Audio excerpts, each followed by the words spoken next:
আসসালামু আলাইকুম রহমতুল্লাহ। তো আমরা আজকে দেখাবো যে বিসমিল্লার একটি কম্পোজিশন করেছি, তো সেটা আমরা কিভাবে শুরু থেকে একদম শেষ পর্যন্ত সম্পূর্ণ করলাম। তো এই ভিডিওর মাধ্যমে সেটা আজকে তোমাদেরকে দেখানো হবে, তার কম্পোজিশন থেকে একদম তার কালারের ফাইনালি রূপ পর্যন্ত ইনশাল্লাহ তোমাদেরকে এই ভিডিওর মাধ্যমে দেখানো হবে। তো তোমরা দেরি না করে দেখতেই থাকো, স্কিপ না করে সম্পূর্ণ ভিডিওটা দেখো যে কিভাবে করানো হয়। তো ইনশাল্লাহ আশা করি যে এই ভিডিওর মাধ্যমে তোমাদের কিছু ফায়দা হবে।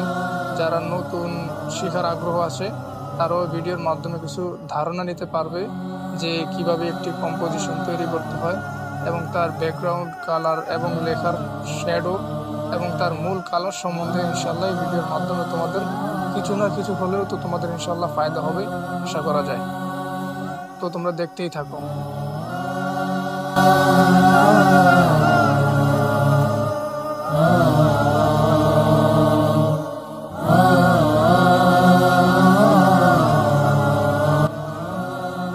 এই জায়গায় হচ্ছেটা কি যে আমি যখন ক্যামেরা করতেছি তখন হঠাৎ আমার ক্যামেরাটা অফ হয়ে যায়, তাই হলুদ রংটা সম্পূর্ণটা শুরু থেকে দেখানো হয় নাই, এই জন্য ক্যামেরা ছাড়াই সম্পূর্ণ হয়ে যায়।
এখানে এই যে ফন্টের মধ্যে যে সাদা রংটা, এটা তোমাদেরকে সম্পূর্ণটা দেখানো হয় নাই, কারণ এটা সবটা যদি ভিডিওর মধ্যে একসাথে করি তাহলে দেখা যায় যে ভিডিওটা অনেক লম্বা হয়ে যাবে এবং তা ধৈর্য সীমার মধ্যে থাকবে না।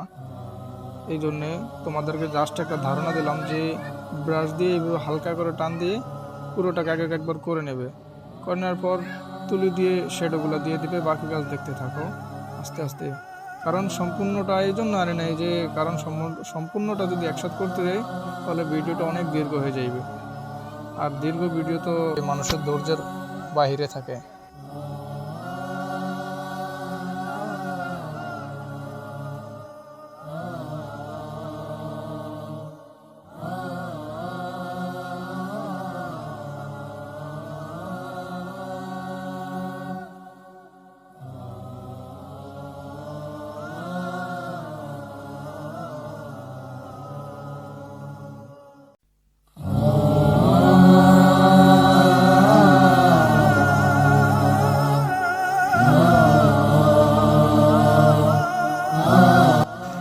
ভিডিওটি ভালো লাগলে একটি লাইক এবং সাবস্ক্রাইব করে দিও।